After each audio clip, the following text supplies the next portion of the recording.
மறக்காம சர்ப்ரைஸ் பண்ணுங்க. Thank you. I would like to show you one more example in which the united efforts of the pieces are overcoming the queen, especially in that case that we are about to see, where the queen wasn't active at all. It stayed in its camp forever till the end of the game, and therefore the pieces prevailed. If you have pieces like Pickett had in this position against Mirin from their game in Leon 2001, on nice beautiful outposts, especially knights, it makes sense for you to trade the queen, and the position, by the way, is semi-closed, which is also very important. Then it's a good idea to trade the queen for a bishop, a rook, and a pawn, especially like it happened here, because white is taking the open file as well, and he is finding ways to break into the opponent's camp. So first of all, Pickett goes queen a4, intending to go bishop a6 and to improve his position on the queen's flank. And Smirin tried to stop him tactically with the move a6, underestimating the fact that white can actually sacrifice the queen with bishop takes a6. After rook a8, bishop b7, rook takes a4, knight takes a4, knight a5 was played. It becomes obvious that white has actually profited from this trade. Now his rook on the c file is dominating, and his pieces are getting a better, they're getting better chances to attack the opponent's pawn on d5, so he has increased his advantage.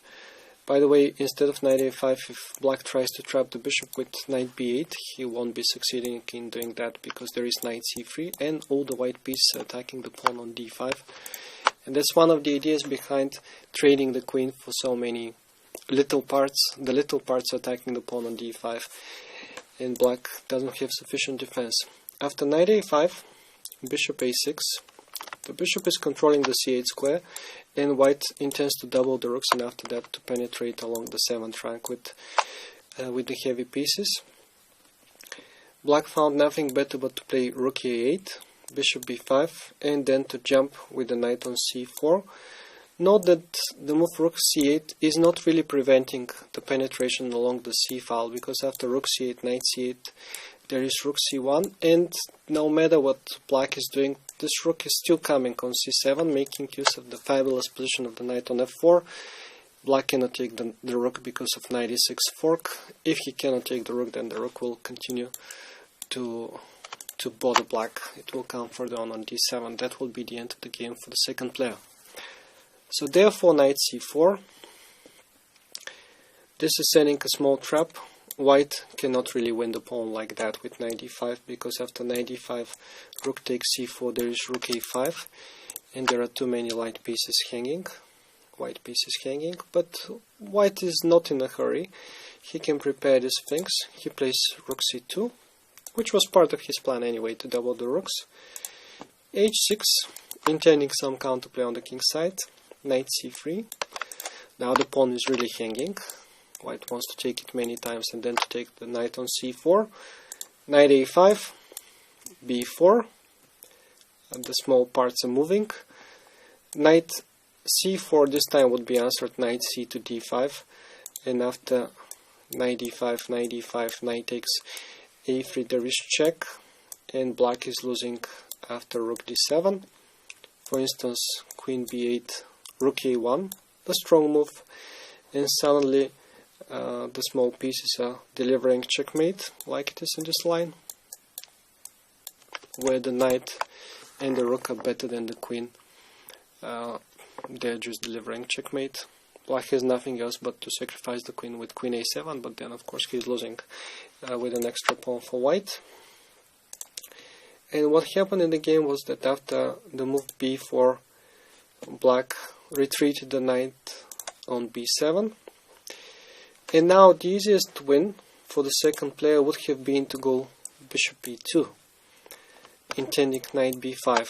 That will be the consistent follow-up of white's plan. After knight b5, white is going to double the rooks, and then little by little to infiltrate black's position. That would be the logical end of the game. We see that in this case, the queen, even though it is so mighty, can do absolutely nothing, and it remained there in the camp for the whole game. She completely missed the party. Well, what happened in the game was that white hurried a bit. He took on d5. He actually spoiled the win here. After this check, if black has found the correct king h8, he could have saved himself, but okay, he chose king f6, and the logics at the end prevailed. After bishop c4, black resigned as there is no defense against rook f7, checkmate. So remember, if the position is semi-closed, if there are not too many squares for the queen, if the queen cannot show activity, it makes sense to trade yours for smaller parts, because the smaller parts, like we have seen already with the queen versus 3 light pieces, the smaller parts can create united threats against the enemy pawns.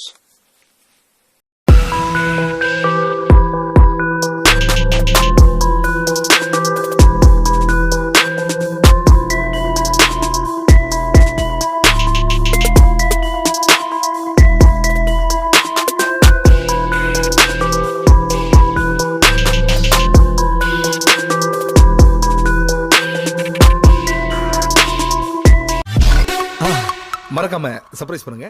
Thank you.